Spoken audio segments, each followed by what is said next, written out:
So that's not really what social construct means. Social construct means it is something that has arisen by the way that we interact with each other as a society. And here's why gender is a social construct.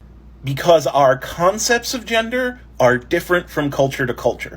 The things that we would expect from a man in America are vastly different from what you would expect from a man in, say, Japan or China, or different European countries like France and Spain, or different tribal societies, or different island societies.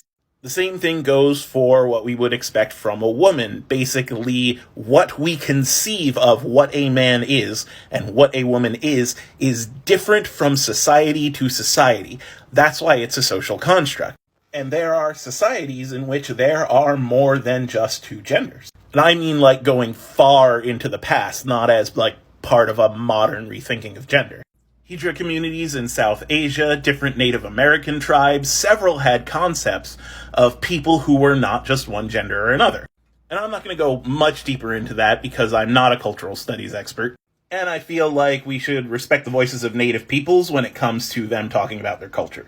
But the point is, society gets to decide what the definition of man, woman, third gender, anything like that means. We decide that through how we interact with each other.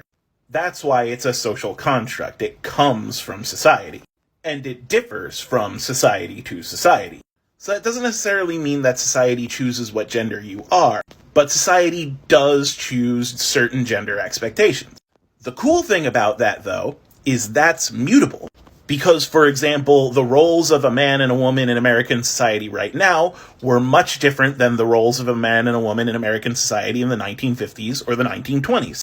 We changed that social construct of gender. We changed what a man and a woman could be. And we are doing kind of the same thing now because those definitions constantly shift. Like, regardless what you think about transgender people, they exist. There are people who feel this way. And we as a society have a choice. We could either say, it is okay for these people to be happy and to follow their heart and to act and dress and feel like whatever they want to feel like. Or we can say, no, you have to be the gender that I choose for you. And in general, I would rather see people be happy. And so part of that process for making sure people remain happy is to change what we think of gender to allow many more genders to exist in our cultural understanding. And that's why we have a gender spectrum. Man, woman, trans, cis, and everything in between.